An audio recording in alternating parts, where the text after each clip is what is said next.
ఈనాడు మన తెలుగు రాష్ట్రంలో తెనాలిలో జరిగిన విషయం ఏంటంటే దళితుల మీద పోలీసులు వ్యవహరించిన తీరు చాలా బాధాకరమైన విషయము.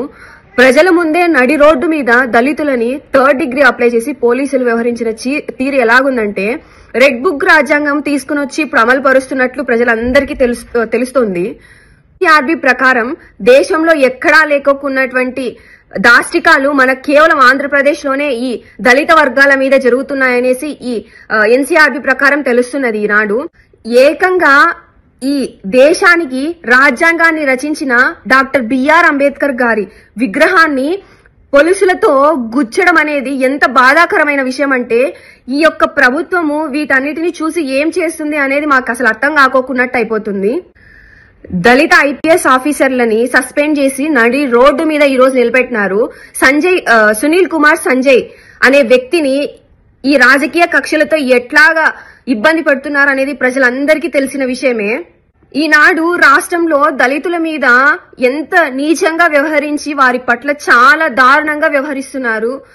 ఈ ప్రభుత్వం అనేది చాలా నిర్లక్ష్యంగా వీరి పట్ల వ్యవహరిస్తుంది. ఏకంగా ఒక దళిత ఎమ్మెల్యే గారు ఏం చెప్పారంటే ఈ రోజు దళితులు గంజాయి తీసుకుంటున్నారని ఆరోపణ చేసేటట్లు అయిపోయింది ఈ ప్రభుత్వంలోన.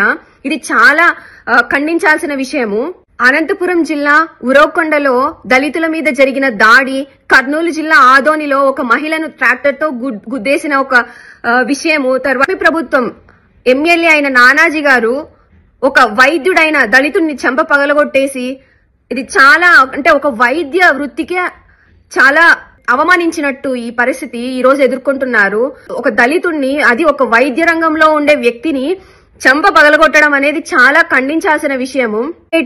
మున్సిపల్ చైర్మన్ రాంబాబు గారిని బహిరంగంగా చాలా అపహాస్యం చేసిన ఒక విషయం నుండి డిప్యూటీ సీఎం అయిన పవన్ కళ్యాణ్ గారు ఆ యొక్క తన నియోజకవర్గమైన పిఠాపురంలో ఒక దళిత వ్యక్తిని ఊరు నుండి బహిష్కరించే పరిస్థితి వచ్చే వరకు ఇది ఎంత దారుణం అంటే చాలా దారుణమైన విషయాలు ఇవన్నీ.